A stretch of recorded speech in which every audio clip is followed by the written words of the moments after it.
जय श्री कृष्ण। हम हैं हमारी 48 कोसीय कुरुक्षेत्र परिक्रमा के एक तरह से कहें तो हृदय स्थल पर, और ये जो जगह है इसका जो आरंभ है वो होता है सृष्टि के साथ ही। ब्रह्मा जी ने कुछ विशेष मकसद के साथ इस जगह की रचना की थी, और ना सिर्फ सृष्टि के आदि से ये मध्य युग में वर्तमान समय में भी इस जगह की जो प्रासंगिकता है, इसका जो महत्व है, इसका जो सौंदर्य है, इसकी जो अनुभूतियाँ हैं वो अलग ही किस्म की हैं।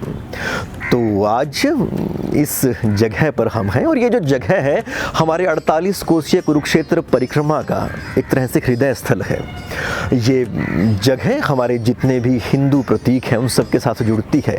महाभारत के कितने ही पात्र हैं, कितनी ही घटनाएं हैं जिनको इस जगह के माध्यम से अपनी पहचान मिलती है। आप कुरुक्षेत्र आते हैं तो बहुत सारे तीर्थ हैं जिनकी आप यात्रा करते हैं, पर ये जगह ऐसी है कि जहाँ पर आते हैं और आकर पूरी तरह से ठहर जाते हैं। यहाँ की शांति में, यहाँ की आनंद में आप खोकर रह जाते हैं, और फिर आप बाद में सोचते हैं कि अब इसके बाद जाएं तो फिर जाएं कहाँ। तो हम हैं आज जिस जगह पर, वो है विश्व विख्यात तीर्थ ब्रह्म सरोवर।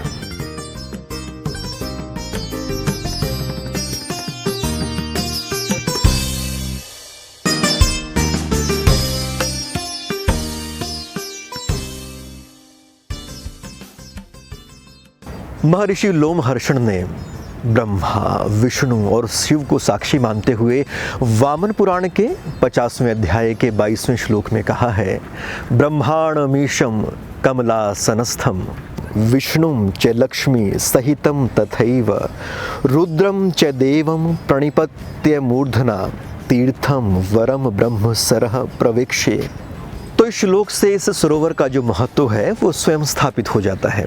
इस सरोवर को पहले ब्रह्मसर और बाद में रामहृद कहा जाने लगा। वामन पुराण के अनुसार भगवान ब्रह्मा जी ने चारों वर्णों की रचना इसी सरोवर के घाट पर की थी, और ये भी कहा जाता है कि वेदों में वर्णित पुरुरवा और उर्वशी का जो संवाद हुआ था वो भी यहीं पर हुआ था। ऐसी मान्यताएं हैं कि जो भी व्यक्ति इस सरोवर में स्नान करता है, यहाँ दान करता है, तप करता है, यहाँ पर आकर हवन करता है, उसकी समस्त पीढ़ियों का उद्धार हो जाता है।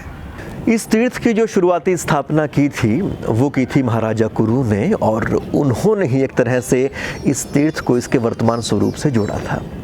इस जगह को समंत पंचक, उत्तर वेदी और ब्रह्म वेदी भी कहा जाता रहा है। ऐसा माना जाता रहा है, और ये बहुत ही स्थापित बात है कि जो भी व्यक्ति सूर्य ग्रहण के अवसर पर इस पावन सरोवर में स्नान करता है उसे हजारों अश्वमेध यज्ञों के बराबर का फल मिलता है। ये जो सरोवर है 2 हिस्सों में विभक्त है, और जिस जगह पर मैं खड़ा हूँ इसे द्रौपदी कूप या फिर चंद्रकूप के नाम से भी जाना जाता है। ऐसा माना जाता है कि महाराजा युधिष्ठिर ने अपनी विजय के पश्चात यहाँ पर एक विजय स्तंभ की स्थापना कराई थी। मध्यकाल में मुस्लिम शासकों के द्वारा इस जगह पर जजिया लगाया गया, और यहाँ पर एक अपनी सैनिक छावनी की स्थापना की गई थी। बाद में इस जगह की अपनी यात्रा के दौरान सूर्य ग्रहण के अवसर पर बादशाह अकबर ने इस जगह से जजिया को समाप्त किया था। ये जजिया बाद में औरंगज़ेब के द्वारा फिर से बहाल किया गया, और बाद में 18वीं सदी में जब मराठा यहाँ पर आए तो उन्होंने पुनः इस जगह को जजिया से मुक्त किया था।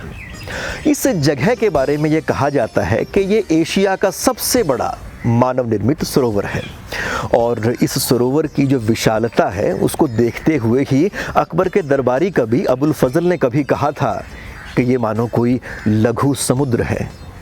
इस सरोवर के ठीक मध्य में स्थित है सर्वेश्वर महादेव जी का मंदिर, जहाँ पर मैं इस समय खड़ा हूँ।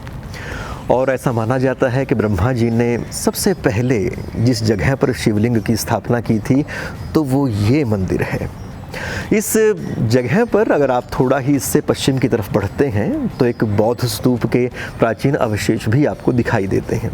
तो इस जगह की जो पुरातनता है, जो प्राचीनता है, जो स्थापना है, इस तरह से वो स्वयं भी हो जाती है। तो इन तमाम बातों से, तमाम विवरणों से यह सिद्ध हो जाता है कि ये बहुत प्राचीन और मान्यता प्राप्त तीर्थ है। तो ये था हमारा 48 कोसिया कुरुक्षेत्र परिक्रमा का आज का पड़ाव। आशा करते हैं कि जितना आनंद हमें इस जगह पर आपको घुमाते आया, उतना ही आनंद आपको भी इस जगह को देखने में आया होगा। तो हमारी जो ये 48 कोसिया परिक्रमा है वो निरंतर जारी है। जब हालात सामान्य हो जाएं तो तब आप यहाँ पर आ सकते हैं और इस जगह के सुख और शांति का अनुभव कर सकते हैं। तो मिलते हैं हमारे अगले पड़ाव में, तब तक के लिए जय श्री कृष्ण।